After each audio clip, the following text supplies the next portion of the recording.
प्रधानमंत्री नरेंद्र मोदी आज उत्तर प्रदेश में करीब 42,000 करोड़ रुपए की विकास परियोजनाओं का करेंगे लोकार्पण और शिलान्यास। आजमगढ़ में एक जनसभा को भी करेंगे संबोधित।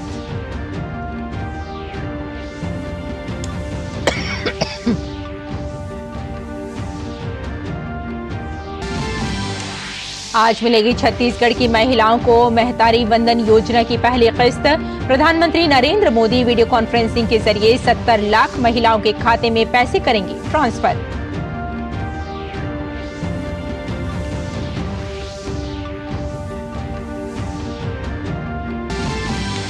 ईडी का लालू यादव के करीबी सुभाष यादव पर शिकंजा। बिहार में अवैध रेत खनन मामले में किया गिरफ्तार। 2 करोड़ रुपए से अधिक का कैश जब्त। 8 ठिकानों पर 14 घंटे की छापेमारी।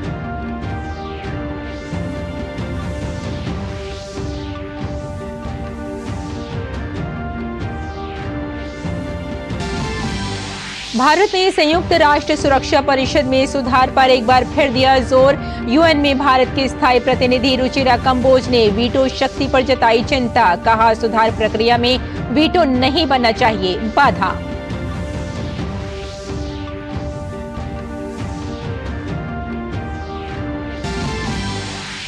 भारत 4 देशों के EAFTA ब्लॉक के साथ व्यापार समझौते पर हस्ताक्षर करने के लिए तैयार। अगले 15 साल में भारत में $100 अरब के निवेश का रास्ता होगा साफ।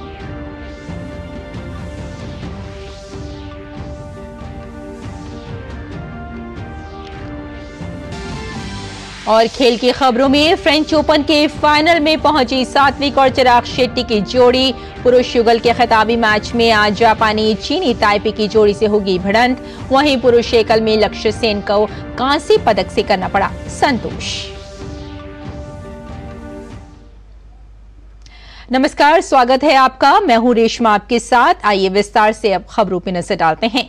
प्रधानमंत्री नरेंद्र मोदी आज अपने उत्तर प्रदेश दौरे पर 42,000 करोड़ रुपए से अधिक की कई विकास परियोजनाओं का लोकार्पण और शिलान्यास करेंगे। देश के विमानन क्षेत्र को बढ़ावा देते हुए प्रधानमंत्री देश भर में 15 हवाई अड्डों के नए टर्मिनल भवनों का उद्घाटन और शिलान्यास भी करेंगे। प्रधानमंत्री लखनऊ और रांची में लाइट हाउस प्रोजेक्ट LHP का उद्घाटन करेंगे। प्रधानमंत्री ने इनकी आधारशिला जनवरी 2021 में रखी थी।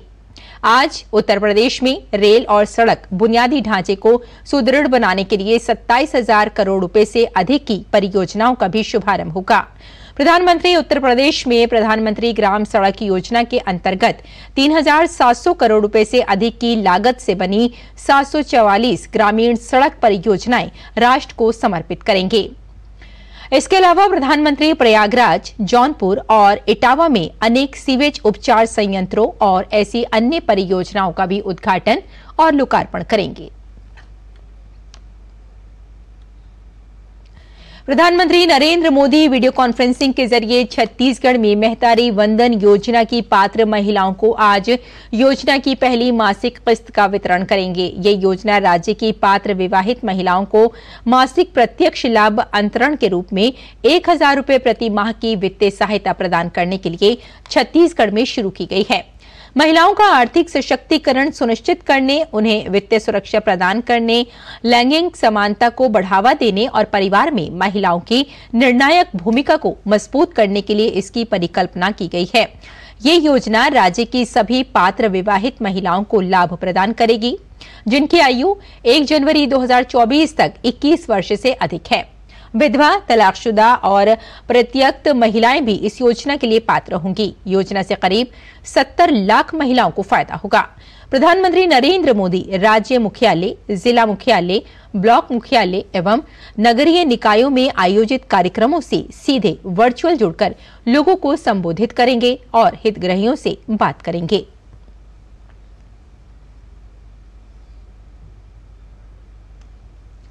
ईडी ने बिहार में अवैध रेत खनन मामले में लालू यादव के करीबी सुभाष यादव को गिरफ्तार कर लिया है। सुभाष यादव के कर्मचारी और करीबी से एजेंसी ने 2.15 करोड़ जब्त किया है। ईडी ने राजद नेता सुभाष यादव के 8 ठिकानों पर 14 घंटे छापेमारी की थी। एजेंसी को दानापुर स्थित आवास से 2 करोड़ कैश के अलावा अकुत संपत्ति से जुड़े दस्तावेज भी मिले हैं। सुभाष यादव 2019 में आरजेडी के टिकट पर लोकसभा चुनाव लड़ चुके हैं। उनके खिलाफ पटना में रेत के अवैध खनन को लेकर मामले दर्ज हैं और आयकर विभाग भी उनके यहां छापेमारी कर चुका है। केंद्रीय विद्युत और नवीन एवं नवीकरणीय ऊर्जा मंत्री आर.के. सिंह और केंद्रीय सामाजिक न्याय और अधिकारिता मंत्री डॉक्टर वीरेंद्र कुमार आज मध्य प्रदेश में एनटीपीसी आरईएल की बरेठी सौर ऊर्जा परियोजना की आधारशिला रखेंगे। 3,200 करोड़ रुपए के निवेश से बरेठी सौर ऊर्जा परियोजना आकार लेगी और इसके पूरा होने पर 3 लाख से अधिक घरों तक बिजली पहुंचाई जा सकेगी। इस परियोजना के चालू होने से न केवल ग्रिड को हरित बिजली की आपूर्ति होगी, बल्कि लोगों को सस्ती बिजली की आपूर्ति भी सुनिश्चित होगी। परियोजना के निर्माण से क्षेत्र में प्रत्यक्ष और अप्रत्यक्ष रोजगार के अवसर पैदा करने में मदद मिल रही है।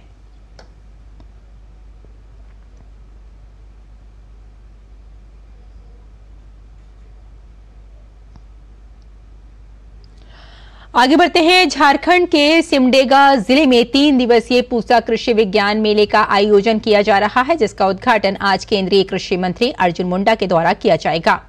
इस मेले का मुख्य विषय कृषि उद्यमिता समृद्ध किसान है। उद्यमिता को बढ़ावा देने के लिए मूल्य संवर्धन और फसल विविधता पर चर्चा की जाएगी। साथ ही आधुनिक कृषि और बागवानी की उन्नत तकनीकों को देखने का अवसर मिलेगा, जो उत्पादकता को बढ़ाने में मदद करती है।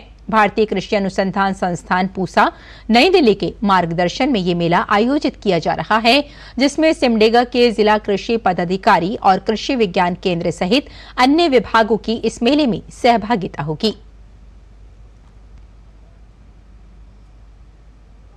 उत्तर प्रदेश के अंबेडकर नगर में एक बस के पलटने से एक व्यक्ति की मौत हो गई, जबकि 26 लोग घायल हो गए। बताया जा रहा है कि ये बस आजमगढ़ से लोगों को लेकर दिल्ली के लिए जा रही थी। हादसे में 3 लोगों के गंभीर रूप से घायल होने की सूचना है। अंबेडकर नगर के एसपी डॉक्टर कौस्तुभ ने कहा कि बस पलटने की सूचना मिलते ही प्रशासन की टीम मौके पर पहुंची। रेस्क्यू के दौरान सभी लोगों को बस से बाहर निकाला गया। घायलों का इलाज चल रहा है।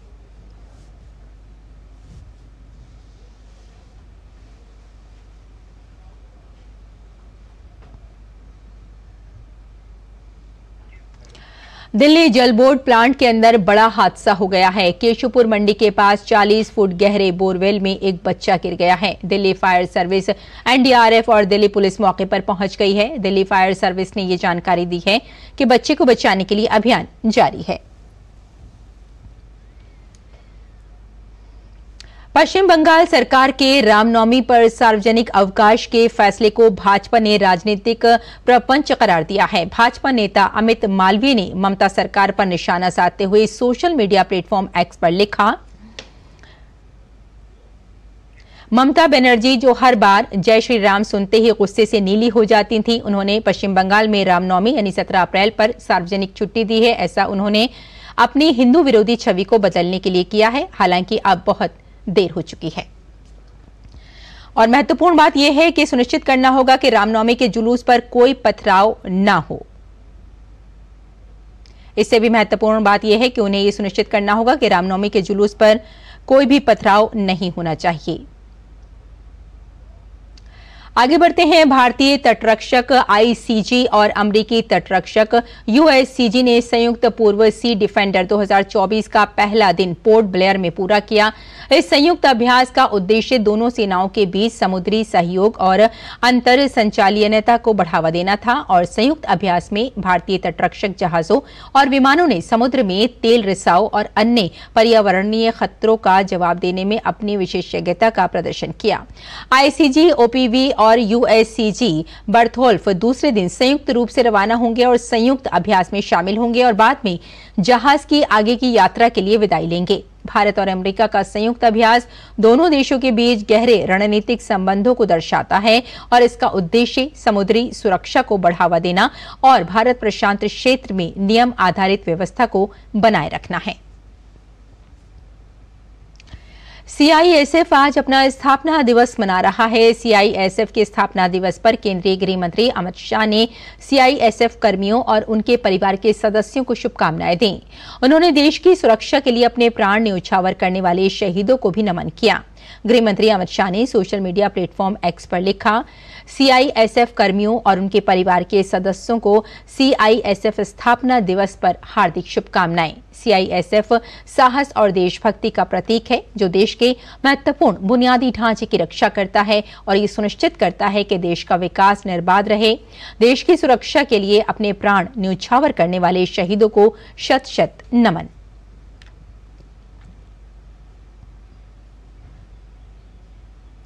और फिलहाल बुलेटिन में लेते हैं यहाँ छोटा सा ब्रेक, जल्द हाजिर होते हैं। आप देखते रहिए डीडी न्यूज। यारो, शादी तो मैं प्रीति से ही करूंगा। कॉलेज टॉप करके अच्छी सी नौकरी लूंगा, झट से प्रीति को प्रपोज कर दूंगा और फैमिली हॉलिडे स्पेन में। वाह यार, मैं तेरी प्लानिंग का बड़ा फैन। तू आज ही एसबीआई में अपना सेविंग्स अकाउंट ओपन कर ले और अपने स्पेन हॉलिडे की सेविंग शुरू कर दे। एसबीआई सेविंग्स अकाउंट के साथ पाइए सेफ, सिक्योर, कन्वीनियंट बैंकिंग और ग्रेट कस्टमर सर्विस। एसबीआई, देश का फैन। ब्रेक के बाद एक बार फिर आपका स्वागत है। आइए कुछ और खबरों की ओर बढ़ते हैं। संयुक्त राष्ट्र में भारत के स्थायी प्रतिनिधि रुचिरा कंबोज ने एक बार फिर संयुक्त राष्ट्र सुरक्षा परिषद में तत्काल सुधार की आवश्यकता पर जोर दिया। संयुक्त राष्ट्र के 78वें सत्र की अनौपचारिक बैठक के दौरान रुचिरा कंबोज ने लंबी चर्चा पर निराशा व्यक्त करते हुए कहा कि साल 2000 में आयोजित मिलेनियम शिखर सम्मेलन में वैश्विक नेता व्यापक सुधारों के लिए प्रतिबद्ध हुए थे। 2000 के बाद अब तक एक चौथाई शताब्दी बीत चुकी है। रुचिरा कंबोज ने बैठक में मौजूदा व्यवस्था को चेतावनी देते हुए कहा कि अब सुरक्षा परिषद में सुधार की आवश्यकता है। दुनिया और हमारी आने वाली पीढ़ियां अब और इंतजार नहीं कर सकती हैं। उन्हें और कितना इंतजार करना होगा। कंबोज ने युवा पीढ़ी की आवाज पर ध्यान देने की आवश्यकता को रेखांकित किया। उन्होंने आग्रह किया कि अफ्रीका में जारी अन्याय को संबोधित करना अनावश्यक है, इसलिए परिषद में सुधार की आवश्यकता है।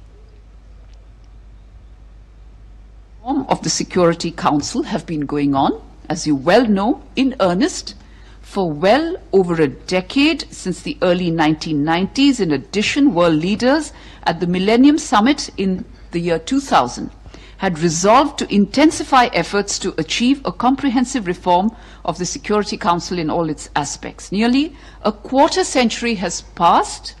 The world and our future generations can no longer wait. We must push forward a reform, heeding the voices of the young and future generations, including from Africa, where the demand to correct historical injustice grows even stronger. Bharat और यूरोपीय समूह EFTA आपस में वस्तुओं और सेवाओं के व्यापार तथा निवेश को बढ़ावा देने के लिए आज एक मुक्त व्यापार समझौते पर हस्ताक्षर करेंगे। यूरोपीय मुक्त व्यापार संघ के 4 सदस्य आइसलैंड, लिंक्सटेनस्टीन, नार्वे और स्विट्जरलैंड हैं। इस समझौते को बीती 7 मार्च को केंद्रीय मंत्रिमंडल से मंजूरी मिल गई थी। समझौते को आधिकारिक तौर पर व्यापार और आर्थिक साझेदारी समझौता कहा गया। एफटीए के इतिहास में पहली बार EFTA से भारत में लक्ष्य उन्मुख निवेश को बढ़ावा देने और रोजगार सृजन के बारे में एक कानूनी प्रतिबद्धता को समझौते में शामिल किए जाने की उम्मीद है। प्रधानमंत्री नरेंद्र मोदी और मॉरिशस के प्रधानमंत्री ने पिछले सप्ताह संयुक्त रूप से वीडियो कॉन्फ्रेंसिंग के जरिए मॉरिशस के अगालेगा द्वीप पर नई हवाई पट्टी और एक जेटी का उद्घाटन किया था। इसके साथ ही कई और भी विकास परियोजनाओं को शुरू किया गया था।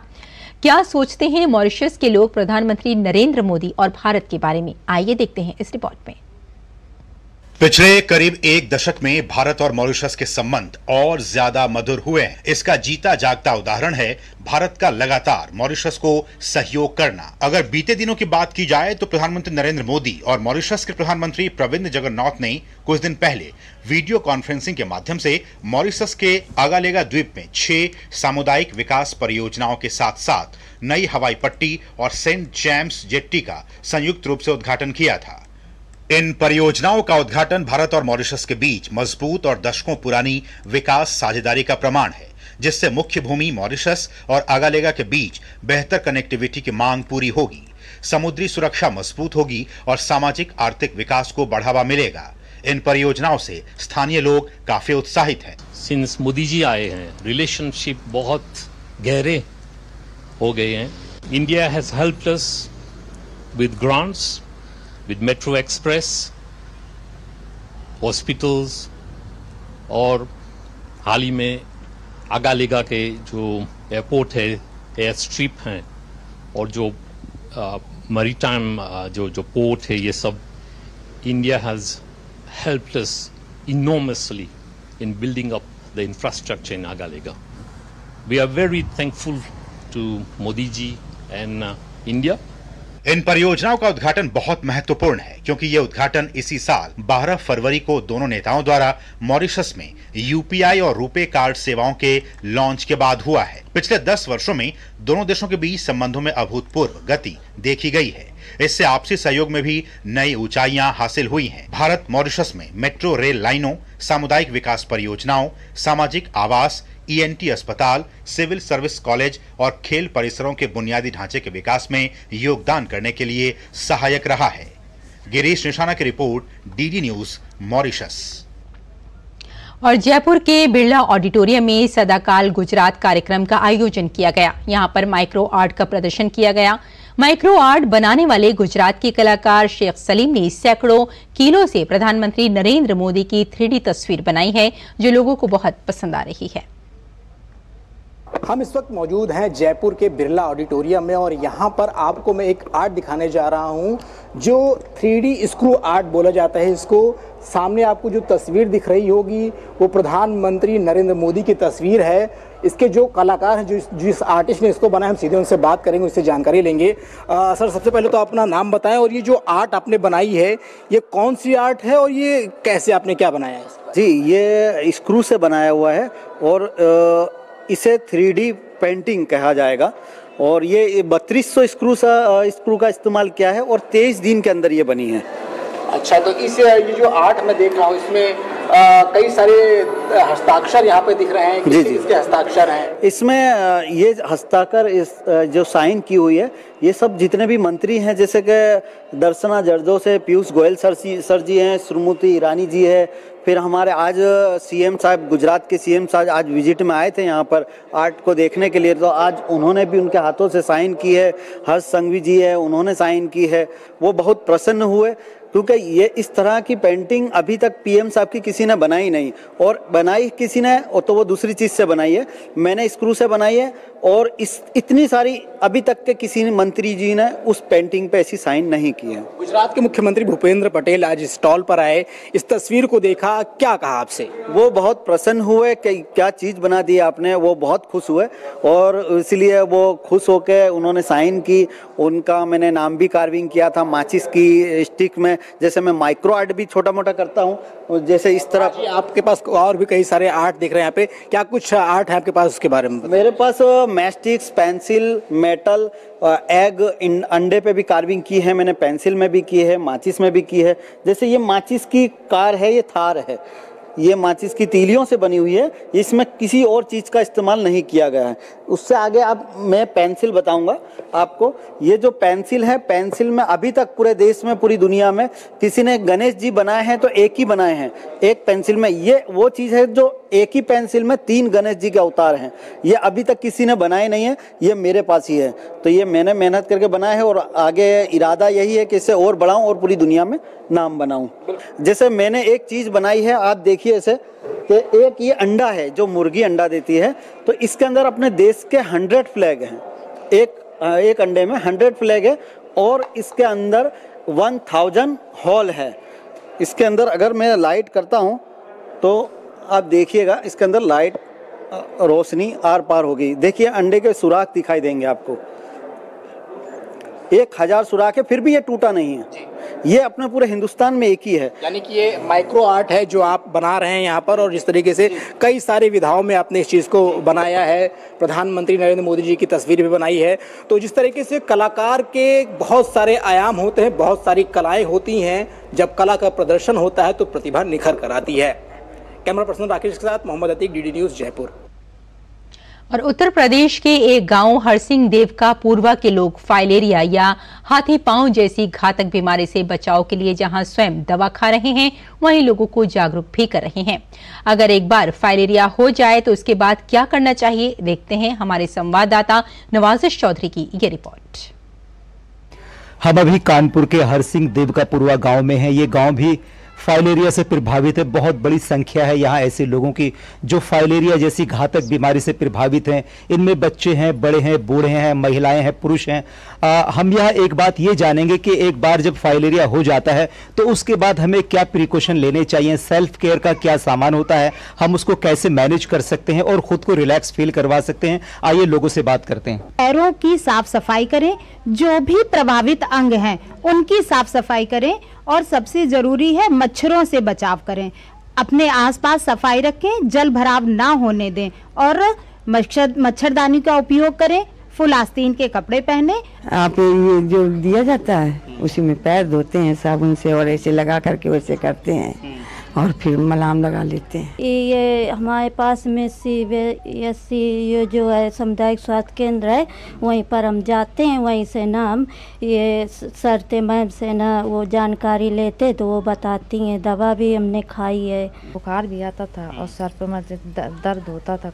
बिल्कुल ऑपरेशन भी हुआ है मेरे फाइलेरिया का और पैर में भी होती है। और काकोजत स्वास्थ्य केंद्र से गए, वहाँ से दवा भी लाए। ये व्यायाम करने के लिए बोला, ये भी करते हैं। ऐसे करके ऐसे।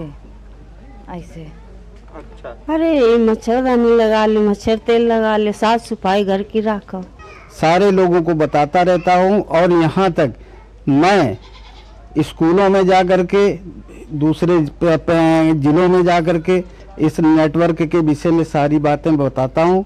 और बताने के बाद मैं उन लोगों को जागरूक करता हूँ। यहाँ रैली तक मैंने निकाली है। दवा के माध्यम आशा बहू के साथ जो है घर घर दवा भी बंटवाई, खिलवाई। जो लोग नहीं खाते थे साथ में हम जा करके बताते कि देखो आपके सामने मैं खा रहा हूँ, पहले आप खाइए। CSC से सहयोग लिया और डॉक्टर साहब ने मुझे जानकारी दी कि जो है दवा समय से खाएं, व्यायाम करें और अपने आसपास के लोगों को बताएं, जानकारी दें। आशा बहू के द्वारा दवा सबको खिलाएं। मैं जब से यहाँ इस नेटवर्क से जुड़ा हूँ तब से मैं सब लोगों को यहाँ जानकारी देता हूँ, सबको लाता हूँ बुला के। ये हर दवा खाइए जो दी जाती है, उसको आप सही ढंग से इस्तेमाल करिए। बहुत सारे लोग हैं, बहुत बड़ी संख्या है जो फाइलेरिया से इफेक्टेड हैं, फाइलेरिया से प्रभावित हैं। एक घातक बीमारी है जो लोगों को बहुत परेशान कर रही है। सरकार ने बीड़ा उठाया है इसे खत्म करने का। इस गांव में एक चीज हमने खास बात ये देखी, लोग सेल्फ केयर ले रहे हैं और प्रिकॉशन ले रहे हैं। लोग अपने पैरों को धोते हैं, जो सरकार उनसे बताती है, जो WHO की गाइडलाइंस है कि फाइलेरिया में आपको ये करना चाहिए, इस तरह की प्रिकॉशंस लेनी चाहिए रिलैक्स फील करने के लिए। कैमरामैन आशुतोष के साथ नवादिश चौधरी, DD न्यूज कानपुर। और 71वीं मिस वर्ल्ड प्रतियोगिता की विजेता की घोषणा हो चुकी है। मुंबई में जियो वर्ल्ड कन्वेंशन सेंटर में प्रतियोगिता का फिनाले हुआ। मिस वर्ल्ड 2024 का ताज चेक रिपब्लिक की क्रिस्टीना पिसेचकोवा के सर सज चुका है। उन्होंने भारत में आयोजित मिस वर्ल्ड प्रतियोगिता का 71वां संस्करण जीता है। प्रतियोगिता के अंत में उन्हें मिस वर्ल्ड 2024 का ताज पहनाया गया। वहीं लेबनान की यास्मीना जैटोन प्रथम उपविजेता रहीं। 28 साल के बाद इस कार्यक्रम की मेजबानी करने वाले भारत का प्रतिनिधित्व 22 वर्षीय सिनी शेट्टी ने किया था। इस समारोह में 12 न्यायाधीशों के पैनल में फिल्म निर्माता साजिद नडियाडवाला, कृति सेनन, पूजा हेगड़े, क्रिकेटर हरभजन सिंह सहित कई लोग थे। यह कार्यक्रम सोनी लिव पर लाइव भी दिखाया गया था। फिल्म निर्माता करण जौहर और पूर्व मिस वर्ल्ड मेगन यंग ने इस कार्यक्रम की मेजबानी की। बता दें कि क्रिस्टीना पिसेचकोवा लॉ और बिजनेस दोनों में 2 डिग्रियों की पढ़ाई कर रही हैं। आगे बढ़ते हैं। इंडोनेशिया के सुमात्रा द्वीप पर मूसलाधार बारिश के बाद अचानक बाढ़ और भूस्खलन हो गया। घटना में कम से कम 10 लोगों की मौत हो गई और 10 अन्य लापता हो गए। राष्ट्रीय आपदा प्रबंधन एजेंसी के प्रवक्ता युसरी जल ने कहा कि बचाव कर्मियों ने सबसे अधिक प्रभावित गांव कोतो XI तारुसान में 7 शव निकाले और पड़ोसी गांवों में 3 अन्य शव बरामद किए। आपदा प्रबंधन के अनुसार बाढ़ और भूस्खलन में 14 घर दब गए, जबकि 20,000 घरों की छत तक पानी भर गया, जिसके बाद 46,000 लोगों को अस्थायी सरकारी आश्रय में जाने को मजबूर होना पड़ा। इंडोनेशिया में भारी बारिश के बाद बार बार भूस्खलन और अचानक बाढ़ आती है, जहां लाखों लोग पहाड़ी इलाकों में या मैदानों के पास रहते हैं।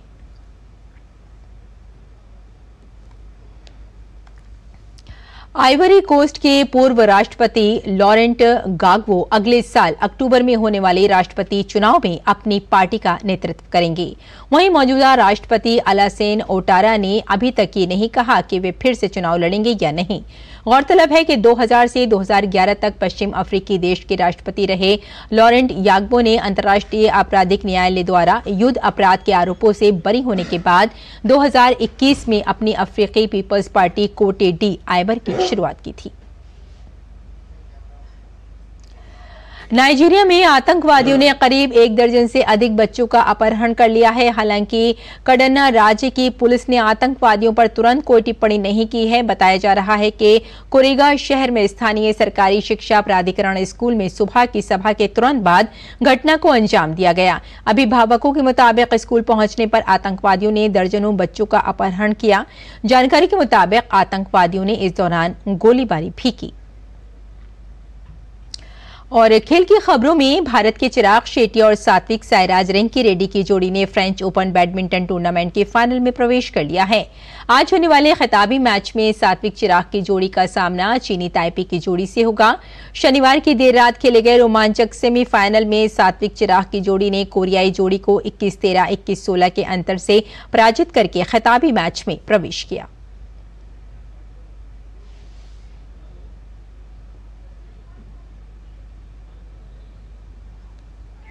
फ्रेंच ओपन बैडमिंटन टूर्नामेंट के सेमीफाइनल में भारत के युवा शटलर लक्ष्य सेन को हार झेलनी पड़ी। शनिवार की देर रात खेले गए अंतिम 4 के मुकाबले में लक्ष्य को थाईलैंड के कुनालावत वितिदर्शन ने 20-22, 21-13, 21-11 के अंतर से हरा दिया।